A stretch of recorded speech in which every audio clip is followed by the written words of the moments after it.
Hi, everyone. Welcome to another episode of M365 Voice. I'm Antonio Mayo, I'm Sarah Housey. I am Mike Marlani. and today we're coming to you with another topic. We're going to actually talk to you about Microsoft Copilot today. So in the last couple of weeks, we've seen some really exciting announcements from Microsoft related to Microsoft 365 Copilot.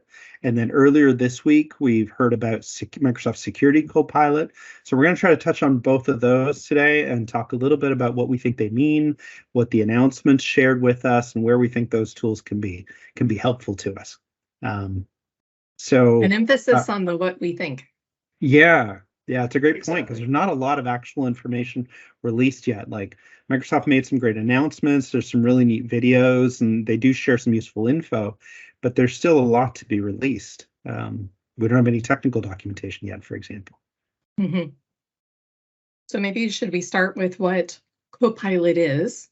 Yeah. So I can start and you guys jump in. But why don't we start with Microsoft 365 Copilot? So it is I'll say, Chat GPT-like capability built into Microsoft Word, Excel, PowerPoint, Outlook, Teams, essentially built into the experience of Microsoft 365 and the apps that we do each day, that we can ask questions and have it help us and have it start things for us. Right. Anything you So guys would add to basically, that? it connects that large language, or I think they call it an LLM, large language model, into basically your Microsoft 365 data. So you can type in natural language, as we used to call it, questions or statements, or you can, for example, point it at one or several Word documents and ask it to create a PowerPoint presentation for you based on the content in those Word documents, and then you can modify from there. So it basically gives you a huge running start to being able to create things and use your data. Yeah, I think basically the idea is focus on productivity more than focusing on where to get the information from. But we know that we are using all these tools on a daily basis, and sometimes we struggle where to find that information. So rather than focusing on going and getting that information, that's what Copilot is all about. It leverage, you set it with the LLM because it uses the natural language, and it goes and then it sends all the information to a Microsoft Graph that gets all the data required from whatever you're doing, whether you are in the Office apps, in Teams, or your Outlook. So, which is pretty cool, actually. I'm very excited about that. And it can actually, as it's creating, I like to say, suggested content for you, you can have it do different tone of voice, right? So more casual or professional or even personal. I know they had a really good, I think it was around 30 or a 40-minute session, Jared Spatero launched it, where they actually showed demos, and you could use Copilot both in work settings and to do things like help me get started on planning a high school graduation event, right? From writing up invitations to putting together task lists, right? To help give you that running start. And there's all kinds of different tone of voice and styles of communicating that you can ask it to use on your behalf. Yeah, some of the examples looked really interesting, like draft an email for me that responds to this group and thanks them for all the feedback that they've given. And then you can tell it, make it in a more informal tone, like to your point, Sarah, and have it actually readjust that for the particular tone you're asking for. Right. And so even do things like make it less wordy, and it'll suddenly strip out Exactly. a bunch of the content, right? Yeah. You can actually dynamically, it's almost like a search engine filtering, but it's live against content suggestions.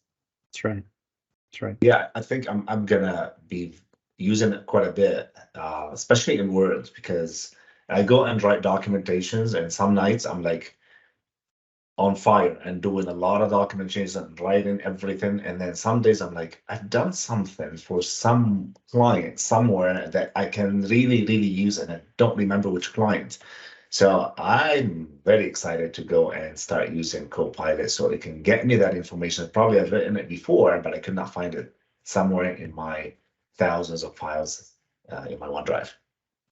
I may need to start working on blog posts in Microsoft Word rather than the platform that I host my blog on, so that way it can help me take content that I've leveraged before and help me put together a blog post and suggest language. And it saves you from looking at a blank screen, gives you something to react to and start with, which, as we know as content creators, is often the hardest part. That's right. Just getting started. Once you're started, like you know, you can be off to the races and be really productive, right? But that initial getting started or developing some sort of a structure to put what you're thinking into, that's sometimes the hardest part. The one of the examples that really resonated with me was, you know, you've received, and I mentioned a moment ago, but it really impacted me where if I receive a bunch of emails on a particular topic from lots of different people, and I need to respond to each of them individually, right? And it's almost a form response where it's a lot of copy paste, new email, copy paste, new email, copy paste, go and change the name, you know, the name on the email. There's lots of that sometimes happens. Having it be able to actually respond to a bunch of people with something thanking them or responding to their feedback, having it draft those emails is brilliant because it's a task that I have to do semi-regularly, and it's so time consuming and it's so manual. So if it looks like it can help with that use case, which would be brilliant, right? Exactly. I like the idea of a recap in a meeting if you are late as well. So if you attend a meeting that is late and then you've been behind back-to-back meetings and you want to catch up rather than just interrupting everyone and say, what did I miss?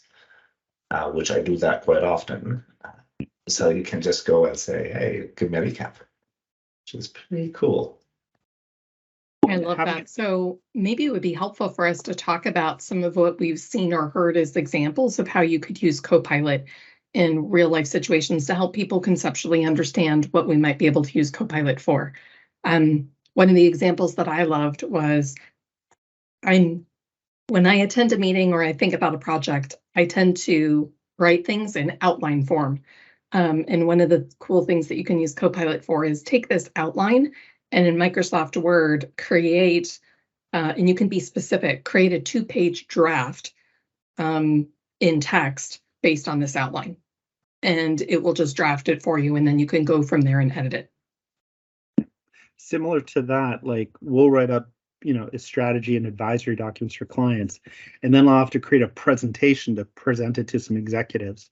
So one of the other use cases is like create a 10-slide presentation based on this Word document and include some relevant photos, right? To have it start that, interpret the document, at least give you a starting point of, okay, here's a summary broken down into 10 slides, hopefully touching on the key points and giving you a draft of that you can then edit. That too would be that'd be a big time saver.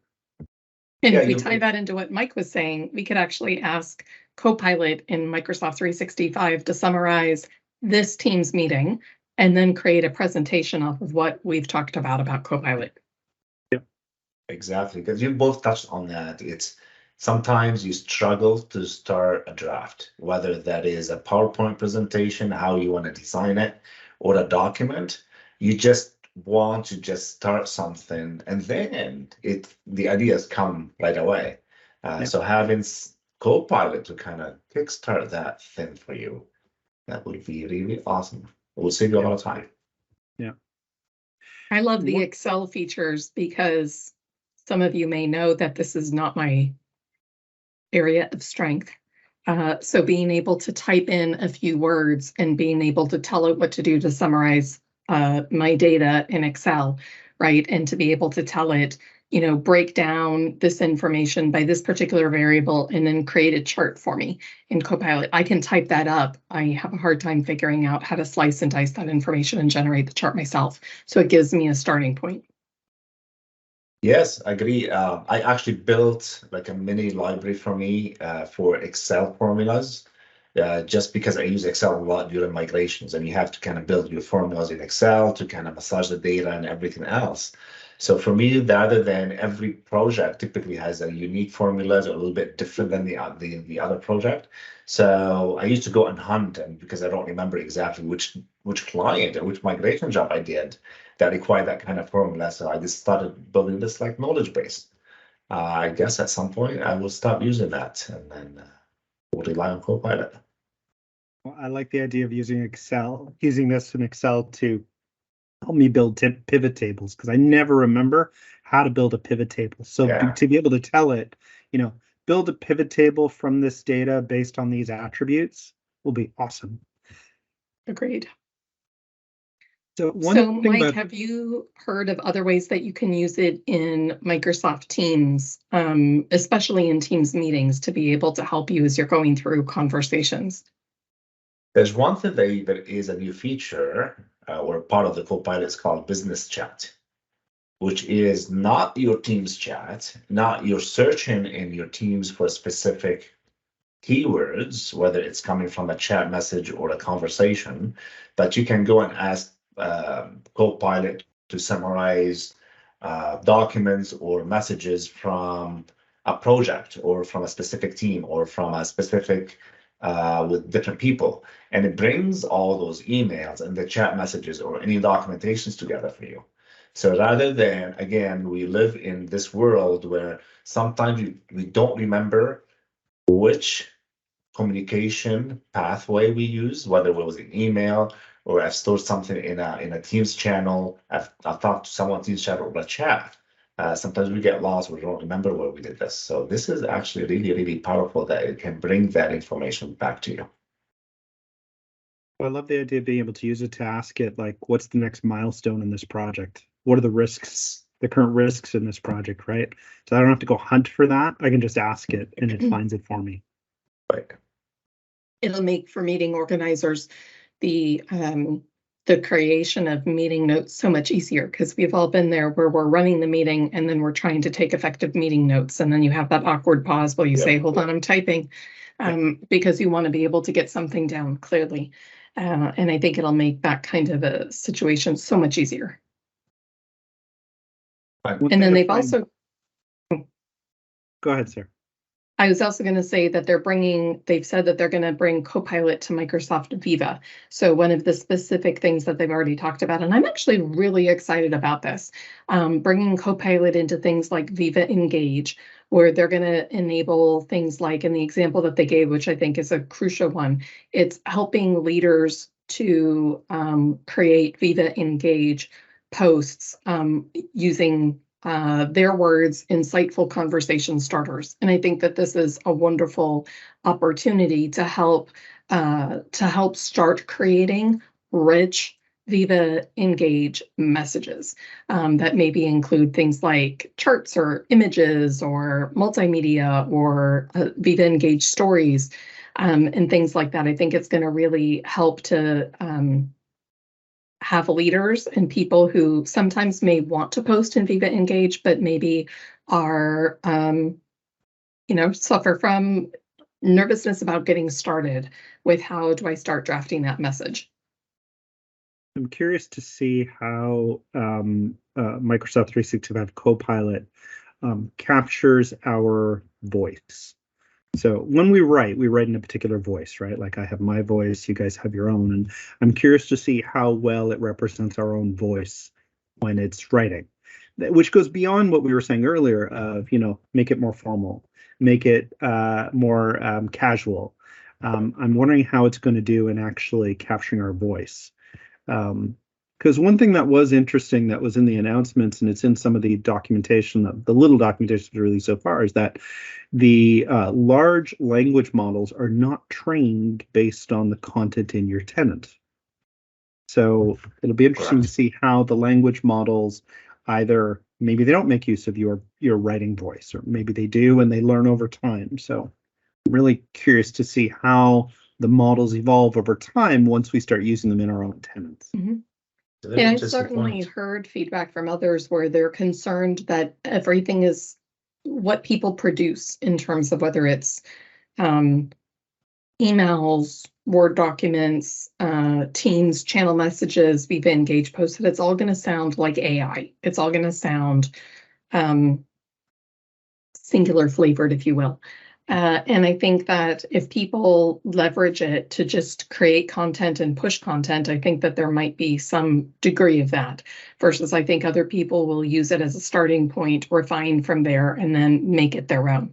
I think we're going to see a range. Yeah, I think so. And then one thing that we should mention, that with the Copilot, at least in M365, it respects the security and the access that you have and the permissions. It's not like it's going to go and hunt for information and display that information for you for things that you don't have access to it. So utilizing the Microsoft Graph, what you're getting is the information you already have access to. It. You just go in and gather that information for you. Which sounds great, as long as it doesn't behave like Microsoft Delve did, where it suddenly revealed permission issues that people had all around their tenants, right? Like, you remember Delve for most of our customers was one of the first things that they wanted turned off, because it's like, it's showing documents you don't have access to. And then you explain to them, no, actually you do have access to this. And all it was doing was revealing permission issues that they had. So hopefully, one thing we don't know yet, I think you're kind of, it's important to talk about, is we don't know what sort of controls are available around it yet. The one that you mentioned, Mike, I think absolutely is there. Probably if you don't have access to the content, it's not going to pull from that content.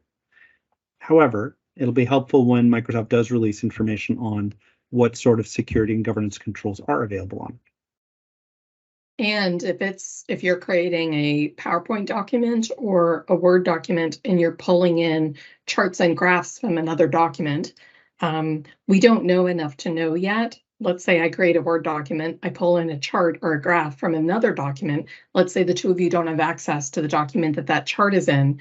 We don't know what that's going to do in terms of permissions to the Word document I use Copilot to help me create.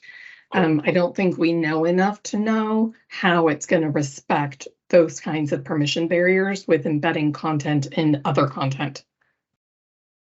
Right. Very true. And I don't think we know for sure yet whether it's going to be on by default or you have to turn it on, but I think we suspect that it will be off by default and you'll have to turn it on.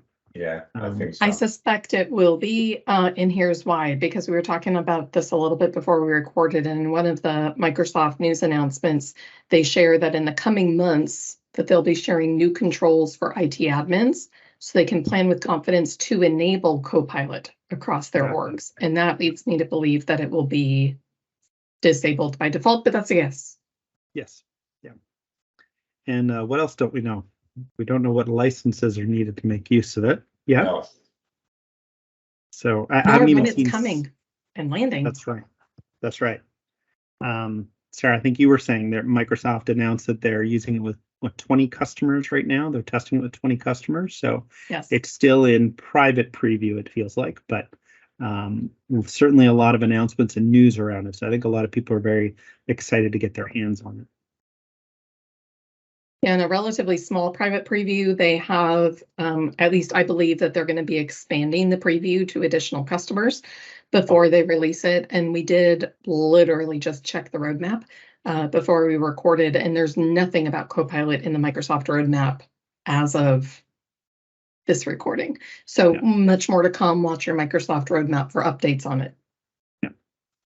The other part of this I wanted to touch on a little bit is earlier this week, Microsoft announced a Microsoft Security Copilot as well, which is really designed at security operations teams, right, or SecOps teams, where in a SecOps team, you usually have different levels of analysts, and you might have incident response people, and you might have malware reverse engineers, people that reverse engineer malware, and so on, and security researchers. And the demos of Microsoft Security Pilot were really impressive, where it's pulling signals, I like to use the word signals, it's pulling signals from Azure Sentinel and Microsoft Defender and other security signals that the Microsoft tools are capturing, and then allows you to ask questions. So if you're a SecOps analyst and you see an incident, you can ask it, give me a summary of all the locations where we've seen this incident happen.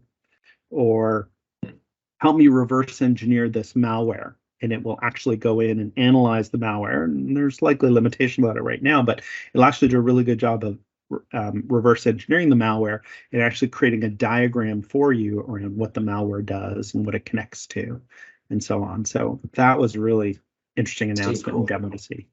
That's very cool. Yeah. Yeah. It also lets you, when you're in a SecOps team, the sharing of information across the different SecOps analysts is really important as well. So being able to store that in a what they call a prompt book, where you can store the prompts of what you asked and you can store the responses as well. And that gets shared with the rest of the SecOps team is really helpful because you can instantly, information that it found or provided, share it with the rest of the team who might be, it might impact their analysis of another incident or the same one that you're working on. Nice. I like it. Yeah. So I feel like we can't, if we're going to talk about Microsoft Copilot, and again, it's always fun because we talk before we start recording, and one of the things that we were talking about was this whole idea of not only building but using AI responsibly, and we had kind of an interesting dialogue about that. What are your thoughts about Copilot? And when we're talking about AI, the natural, pun not intended, but evolutionary conversation about using it for good or with ethical controls? I think one thing that's going to become a big topic in the coming months is governance around AI, having compliance controls around AI, people wanting to audit an organization's usage of AI, or they'll want to understand at a very deep level what Microsoft's Copilot solutions and AI, what they actually do and what data they access and what kind of controls are available and you can turn on and can't turn on, and where the algorithms access data and the impact of privacy. I think that is going to become a really big topic. Yeah, I think, well, Microsoft had developed a while ago AI principles or responsible AI standards. And I think, well, it's going to adhere to those, but they're going to be evolving as well. The more use of AI, there are things that are going to be missed today, they're going to be missed tomorrow. So those standards will evolve to keep that responsibility to do good AI, not bad AI. I think the idea, I can't remember who said it, the idea of people self-policing themselves with AI is not going to be sufficient for most organizations. Right. That's why we have controls, because people generally aren't great at self-policing, or people have different opinions about what they should police and not police. So I think a lot of larger to medium-sized companies and governments, public sector organizations are going to want a lot of controls in place around this kind of thing. I think so, and I think it's going to drive a lot of active debate, depending on the vertical that your organization is in, whether it's a global company, whether and frankly, even people in different regions are going to have very different perspectives on this type of thing. I think it's going to be interesting to see how this is leveraged. I'll give you an example, even and this isn't necessarily, well, it is a little bit AI focused, even in our organization, just to turn on transcription for Teams meetings was a massive undertaking. And I don't think we've fully gotten through it yet, of understanding what Microsoft says are AI capabilities within transcription to, denote people's voices and extract text and create those transcriptions, because Microsoft in their documentation talks about it as leveraging AI and machine learning to do this. Well, our European offices want to understand at a deep level, how is that actually done? Where's the data stored? What algorithms are used? So we're still trying to get through just to turn on transcription, let alone something like Copilot. Exactly. Good point. Very good point. It makes me think back to previous eras in my career where I remember this idea of even having a profile picture of yourself for many organizations, including organizations that I worked with, is was a huge deal because people said, how are we going to police the images that people would use? What if they upload a cat picture instead of a picture of themselves? It'll be, you know, chaos. How do we know that our employees are going to do something good with that capability? And when you think about something like that, which seems like a very small, narrow scope, it was a big deal back in the day, to something like this, it's huge. Yeah, a lot of implications to think about. But I think we see a lot of value coming out of, at least a lot of excitement and a lot of value coming out of these Copilot solutions being added to Microsoft 365 and then Microsoft Security as well. Great discussion. Yeah, thanks for joining us, everyone. We're looking forward to hearing a lot more about Microsoft Copilot and hopefully to talk about it more in a future podcast episode. Thanks, everyone. Bye. Thank you.